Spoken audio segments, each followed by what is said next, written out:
아프리카 선교의 개척자, 검은 족도의 성자라고 불리는 데이비드 리빙스턴이 있었습니다. 그가 어릴 때에 부흥회에 참석하게 되었는데 그 부흥회 사회를 보는 사회자분이 헌금 시간이 되었을 때 이런 이야기를 합니다. 우리 조상들이 옛날에는 이 아프리카 사람들을 굉장히 억압하고 괴롭혔습니다. 근데 오늘 우리는 그 아프리카 사람들을 위해서 그들을 돕고자 헌금을 하고자 합니다. 그렇게 헌금 시간이 되었고 헌금 바구니가 이 리빙스턴 앞에 왔는데 그 어린 리빙스턴에게는 돈이 없었어요.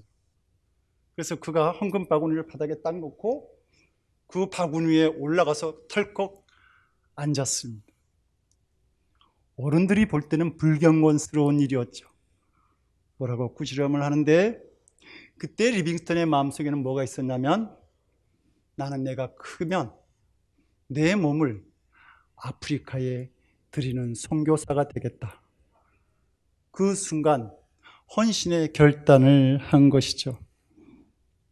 그리고 그가 성장해서 선교사가 된 다음에 아프리카로 건너가서 평생을 그곳에서 선교사로 헌신하게 됩니다. 사람들이 왜 아프리카야? 그 험한 곳에 왜 가려고 그래? 그렇게 얘기했을 때 마태복음 28장 20절 말씀을 들어서 세상 끝날까지 나와 함께 하시는 하나님이 계시잖아. 그러면서 그는 아프리카로 가고 함께 위로를 나누죠. 1873년 5월 1일 그가 내추럴 패결핵으로 하나님의 부르심을 받게 되었는데 그때 그의 마지막 모습이 침대 곁에서 두 손을 모으고 기도하는 모습으로 죽은 것이 발견되어집니다. 마지막까지 무엇을 위해서 기도했을까? 평생을 헌신했던 아프리카를 위해서 기도하지 않았을까요? 자신을 구원하기 위해서 십자가에서 그 귀한 몸을 들이신 그 예수 그리스도의 사랑, 그 사랑 앞에 이 리빙스턴은 자기 몸을 산 제사로 드림으로 그 사랑에 보답하는 삶을 살아가고자 했던 것입니다.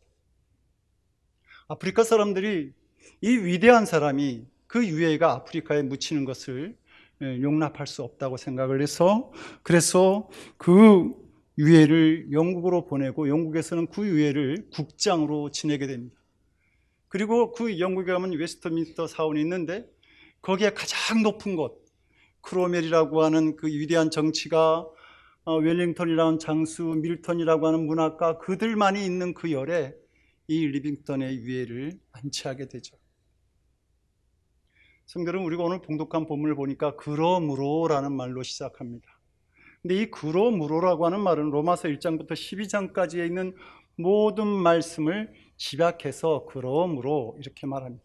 그러면 로마서 1장부터 11장까지의 내용이 뭘까?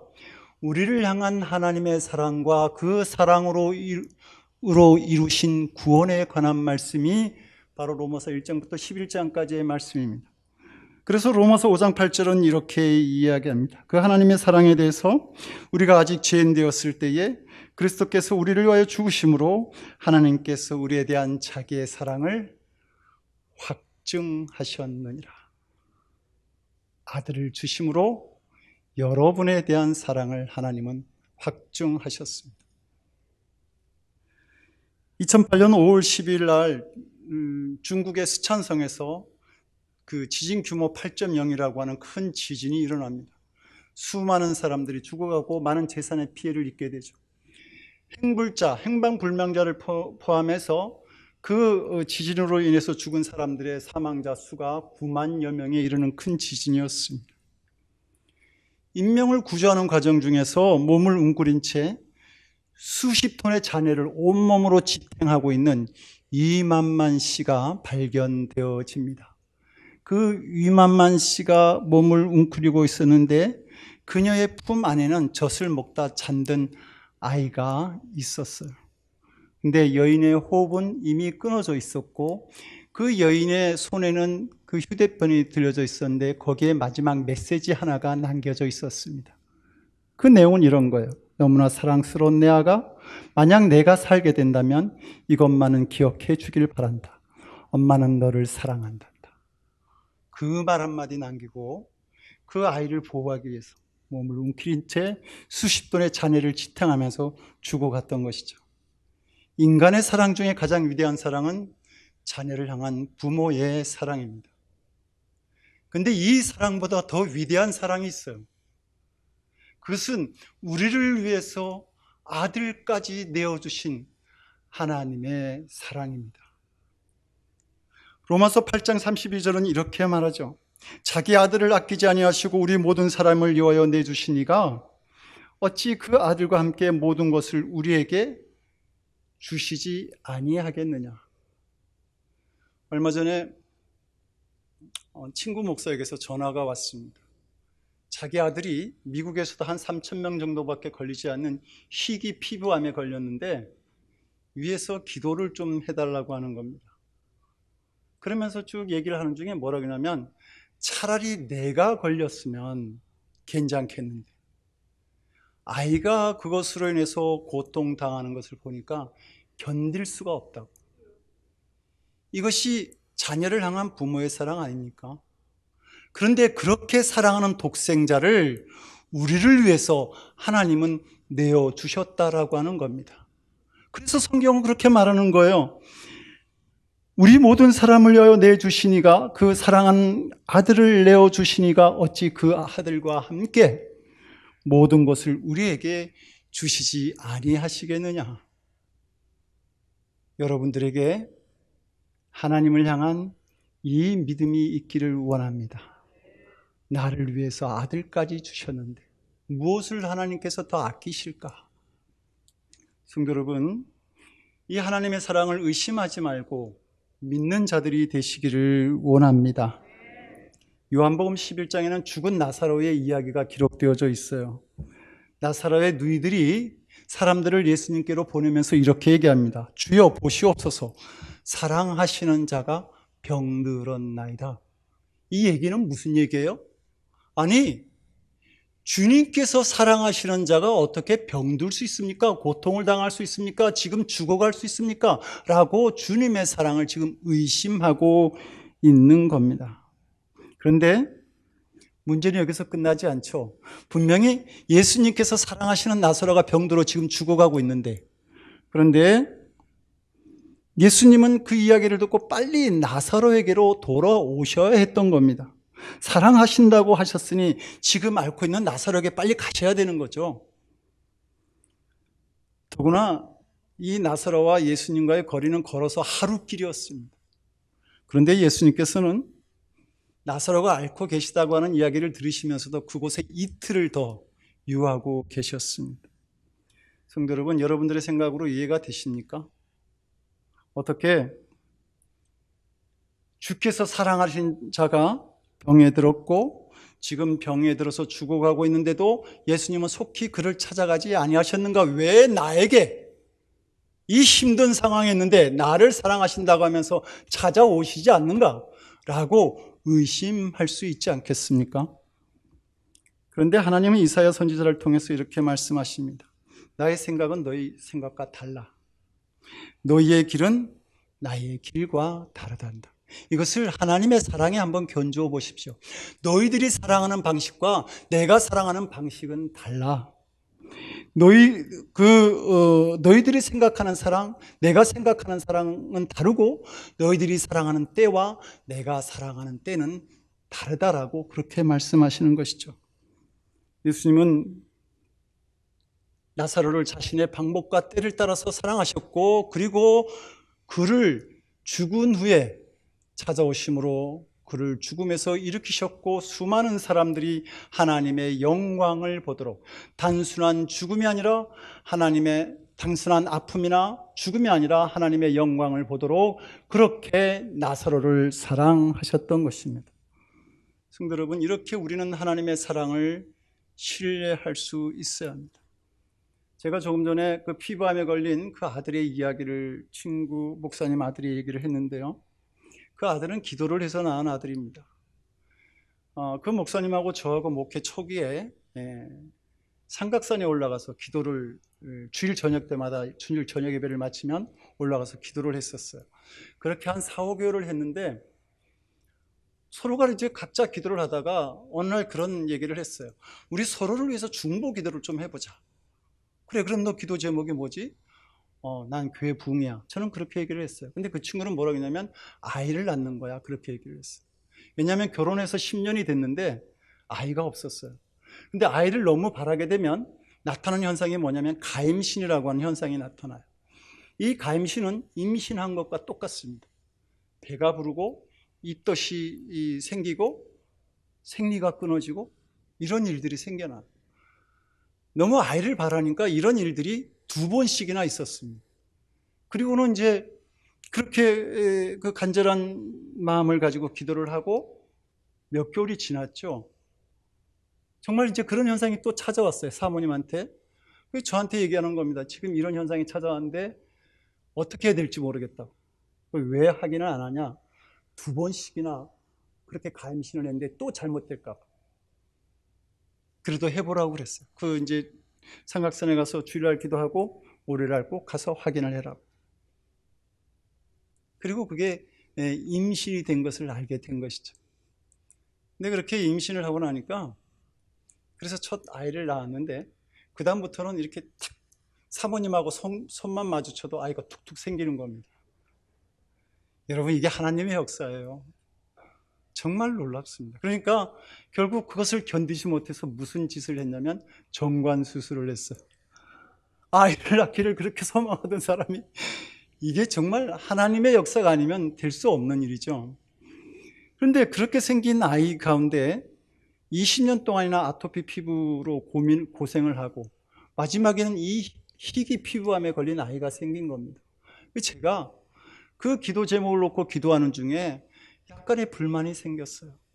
하나님, 그렇게 기도해서 아이를 낳았는데 어떻게 그 아이에게 20년 동안이나 그 아토피 피부로 고생하게 하시고 또 희귀 피부암을 주셨습니까?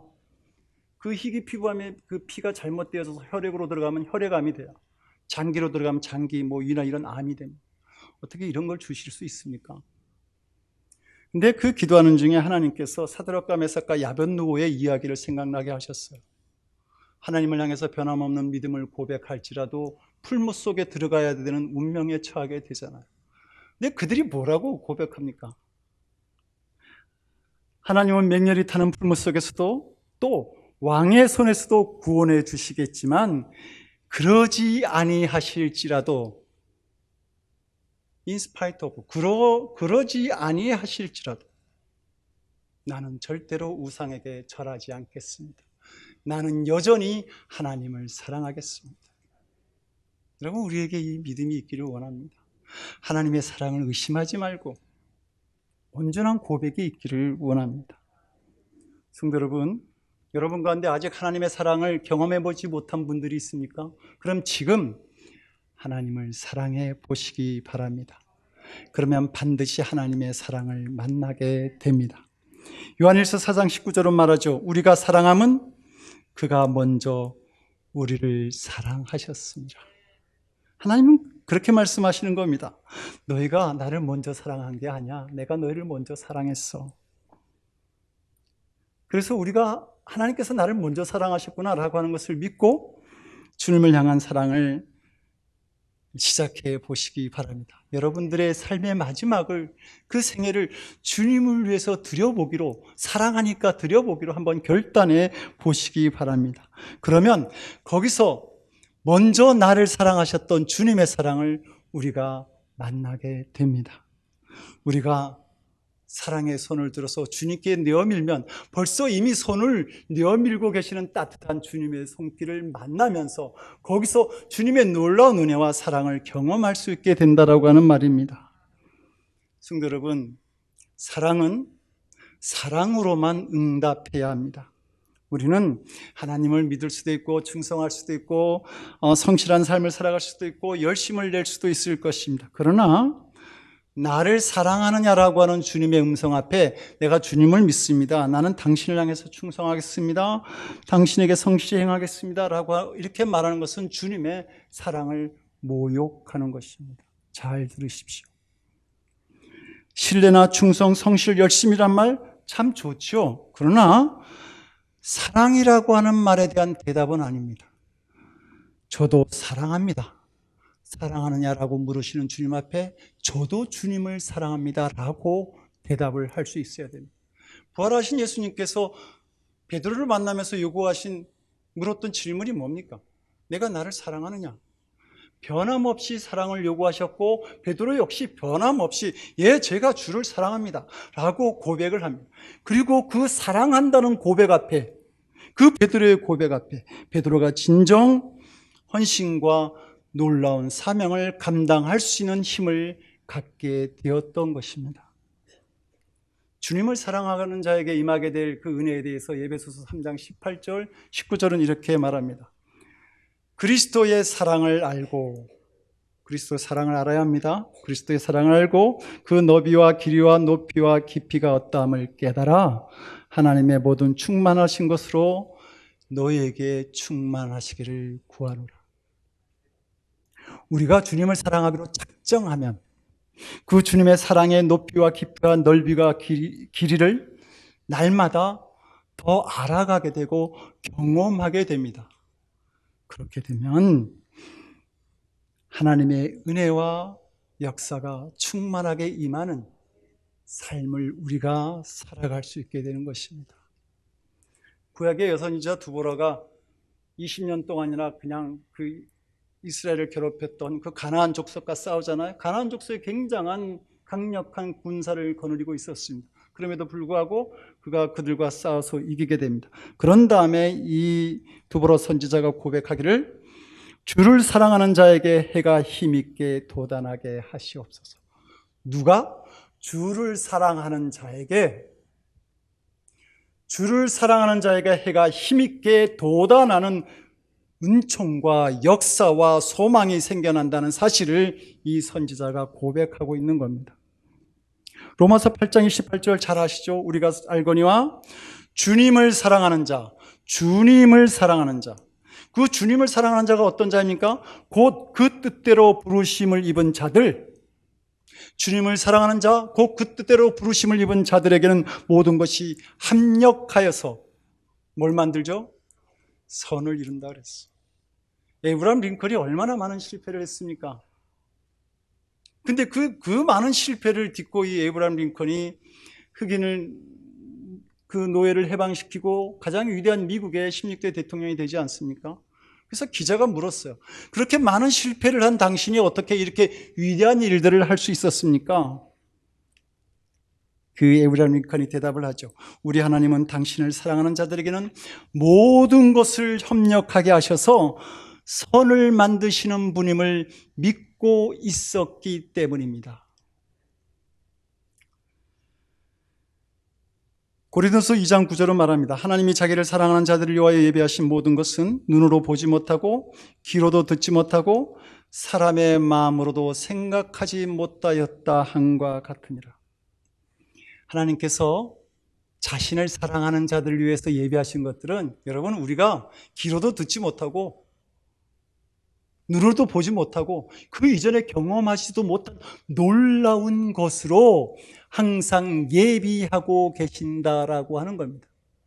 그리고 사랑하는 자에게 그것을 허락하시는 분인 것이죠. 구약의 다니엘서를 보게 되면 바벨론의 침공으로 나라를 빼앗기고 끌려갔던 다니엘과 세 친구 사드락과 메삭과 아벳느고에 관한 이야기가 기록되어져 있습니다. 그들이 더 큰 출세를 위해서 바벨론으로 가고 더 큰 출세를 위해서 하나님을 경배한 것이 아니었습니다. 바벨론에서 저 유대인들이 머리가 좋으니까 그 중에 똑똑한 놈들 좀 뽑아서 와. 그리고 바벨론에서 좀 일하게 만들어봐. 그래서 뽑혀간 것이죠. 그리고 갔더니 맛있는 음식으로 이 다니엘과 세 친구를 회유합니다. 그런데 그럼에도 불구하고 그들은 거기서 믿음을 지켰습니다. 어쩌면 자신들의 목숨이 날아갈지 모르는 그러한 급박한 상황 속에서도 하나님을 경배하고 믿음을 지킵니다. 결국 이 믿음이 사드락과 메삭과 아벳느고를 풀무 속에 던져지게 하고 다니엘은 사저굴 속에 던져지게 만들죠. 그래도 그들은 하나님을 섬깁니다. 더 부해지기 위해서 그런 것도 아니고 바벨론에서 출세하기 위해서 그렇게 믿음을 지키고 하나님을 사랑한 것이 아니었습니다. 그들은 하나님 때문에 벼슬도 빼앗기고 죽을 수도 있었지만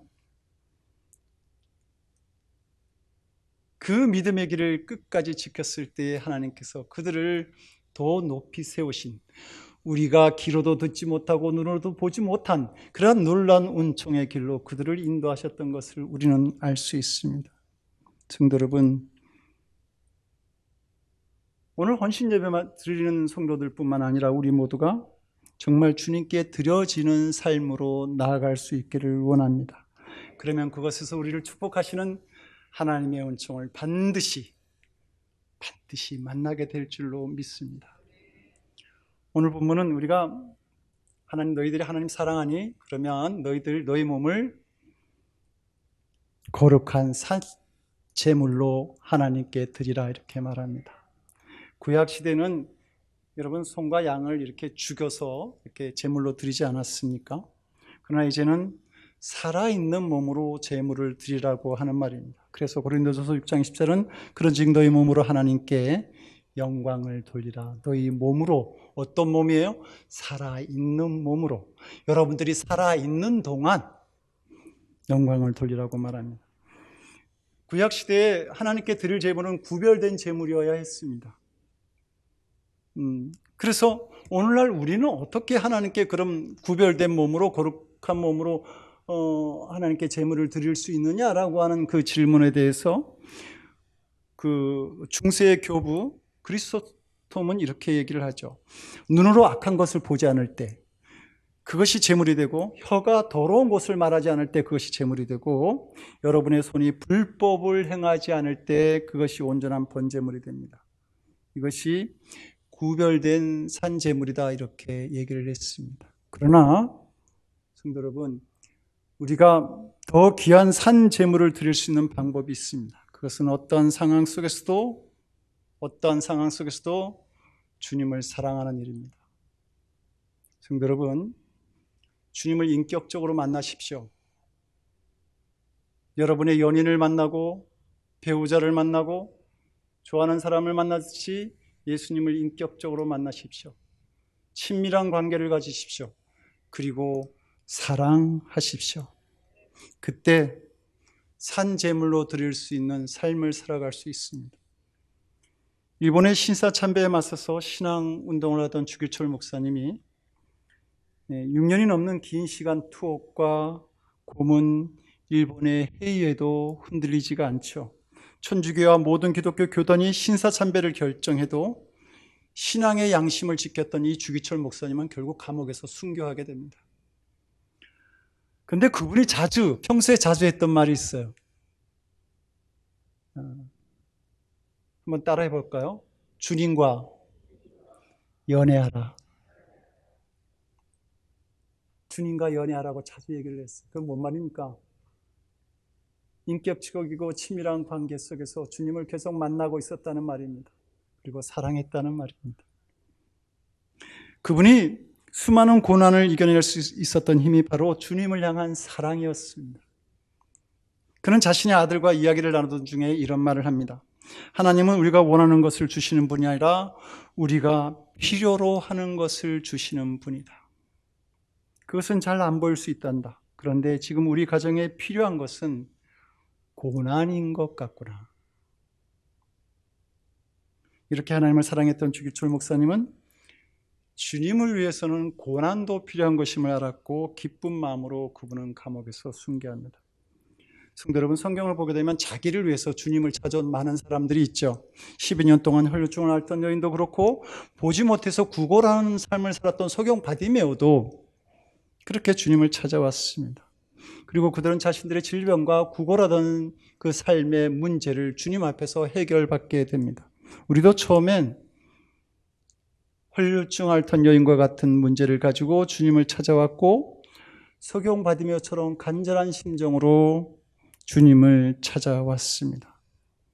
우리는 주님으로 말미암아 많은 것을 얻어보려고 이 자리로 나와왔던 것이죠. 그러나 이제는 또 채워주실 그것을 보면서 만족하지 마시고 이제는 주님을 위해서 어떻게 내가 살아갈 수 있겠는가를 기도하고 고민하고 결단할 수 있기를 바랍니다. 우리는 아브라함을 믿음의 조상이라고 말하잖아요. 그렇다고 한다면 아브라함의 믿음이 누구의 믿음이 된 겁니까? 우리들의 믿음이 된 것이죠. 근데 그 아브라함이 어떻게 하나님을 믿었습니까? 아브라함은 자기를 위해서 하나님을 믿지 않았습니다. 그가 하나님을 믿으면서 처음에 해야 했던 일이 바로 버리는 것이었습니다. 그는 부자였어요. 그러나 하나님을 믿었을 때 그는 본토 친척 아비 집을 다 버리고 하나님을 따라야 했던 것이죠. 성도 여러분, 우리가 아브라함을 믿음의 조상이라고 말하는 이유는 그가 부자가 되었기 때문에 믿음의 조상이라고 말하지 않습니다. 그가 100세 아들을 낳았기 때문에 그가 믿음의 조상이야 이렇게 말하는 사람은 없습니다. 때때로 자신의 행복과 반대되는 것일지라도 하나님께서 원하시니 그 길을 따라갔기 때문에 우리가 아브라함을 믿음의 조상이라고 그렇게 말하는 것입니다. 그렇다고 한다면 우리의 믿음도 그 아브라함의 믿음을 따라갈 수 있어야 하는 것이죠. 성도 여러분, 하나님의 응답과 축복을 구하는 것 하나, 하나님의 응답과 축복을 믿는 것, 이 삶은 다릅니다. 하나님의 응답과 축복을 구하는 것은 나를 위한 믿음일 수 있습니다. 그러나 하나님의 응답을 믿으면서 그리고 하나님의 축복을 믿는다라고 하는 것은 전적으로 주님께서 나에게 하실 역사를 믿고 앞으로 되어질 일을 믿고 자신을 주님께 맡기고 그렇게 살아가는 삶, 그것이 바로 하나님의 응답과 축복을 믿는 삶이라고 말할 수 있습니다. 성도 여러분, 우리가 여전히 평범한 삶을 살아갈 수 있겠죠. 가정주부일 수 있고 직장일 수 있고 때로는 기업에 오너일 수도 있을 것입니다. 그러나 나의 삶을 하나님께 드려진 자로서의 삶을 사는 것은 나의 삶의 방향, 나의 삶의 모습, 이 모든 것을 다르게 만듭니다. 예수님께서 이 땅에 오셔서 그분의 공생애를 통해서 우리에게 가르쳐 주신 것은 사람들에게 조롱당하고 매맞고 십자가에서 죽으시는 미련한 길이었습니다. 그런데 어떻습니까? 그 미련한 길이 죽음이 부활로 이어지고 하나님의 구원의 역사가 온 인류에 미치는 완성된 삶을 살아가는 것이 아니었습니까? 지금은 고인이 되신 이어령 교수가 아직 예수님을 영접하기 전에 1993년도에 주님의 교회에서 교회 밖에서 본 교회라고 하는 주제로 신앙 강좌를 한 적이 있습니다. 그때 그분은 강연을 하면서 자신은 웬만한 교인보다 성경을 더 많이 읽었다. 그리고 예수님의 구원자 되심을 믿는다고 그렇게 말하면서 앞으로 종교를 택할 경우가 온다면 기독교를 택할 것이다. 그런데 왜 내가 지금 기독교를, 예수님을 그리스도로 영접하지 못하고 있는가? 교회에 다니지 못하고 있는가? 라고 하는 까닭을 이렇게 이야기합니다.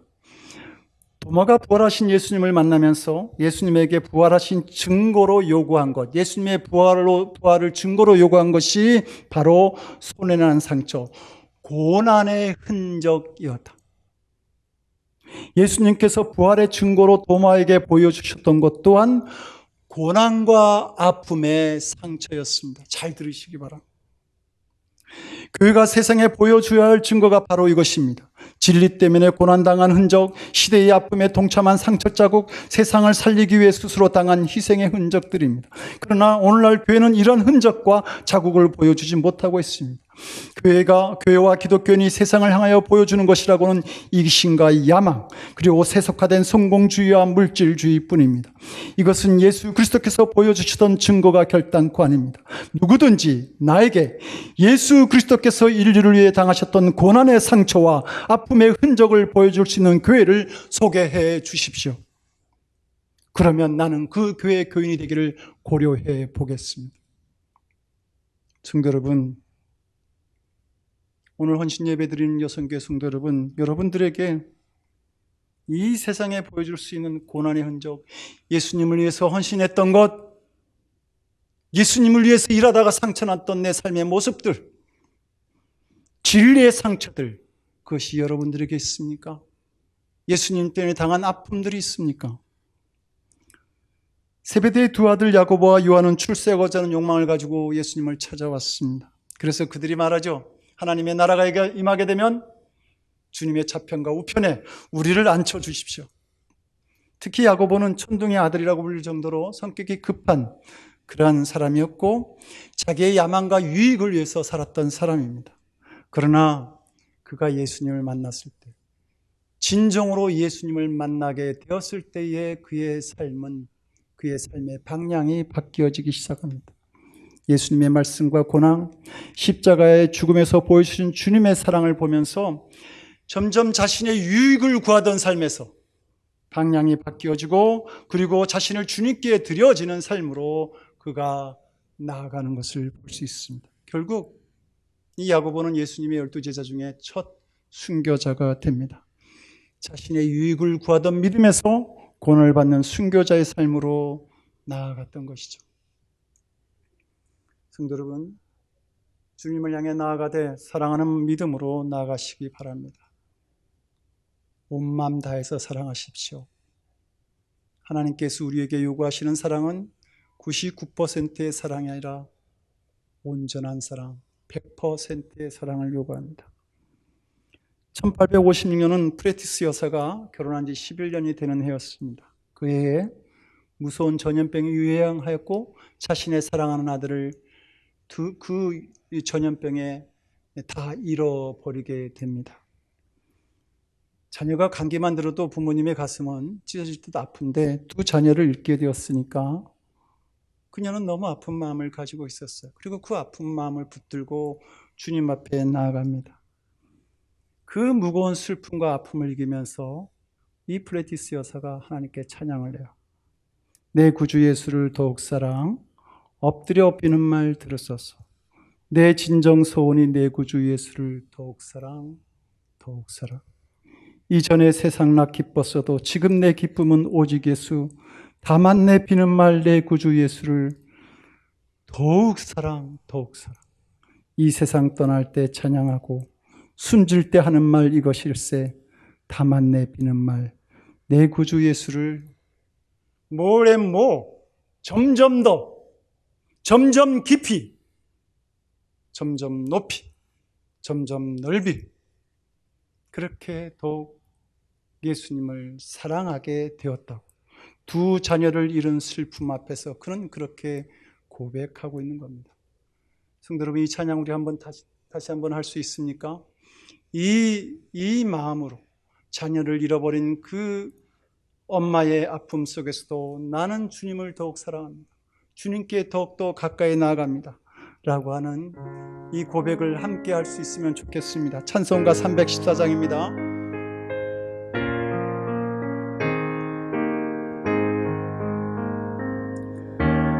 내 구주 예수를 더욱 엎드려 비는 말 들으소서. 엎드려 비는 말 들으소서. 내 진정 소원이 내 구주 예수를 더욱 사랑,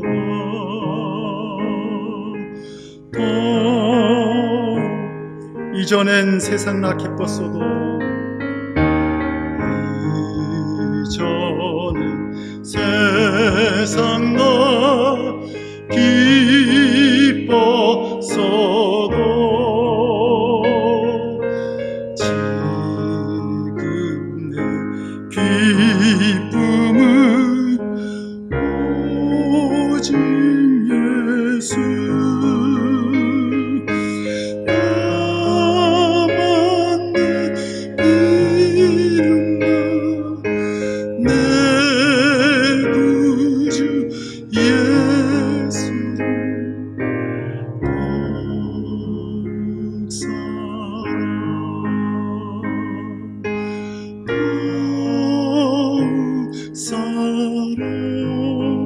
이 세상 떠날 때, 이 세상 떠날 때 찬양, 숨질 때 하는 말 이것이 주세. 숨질 때 하는 말이 다만 내 비는 말, 다만 내 비는 말, 내 구주 예수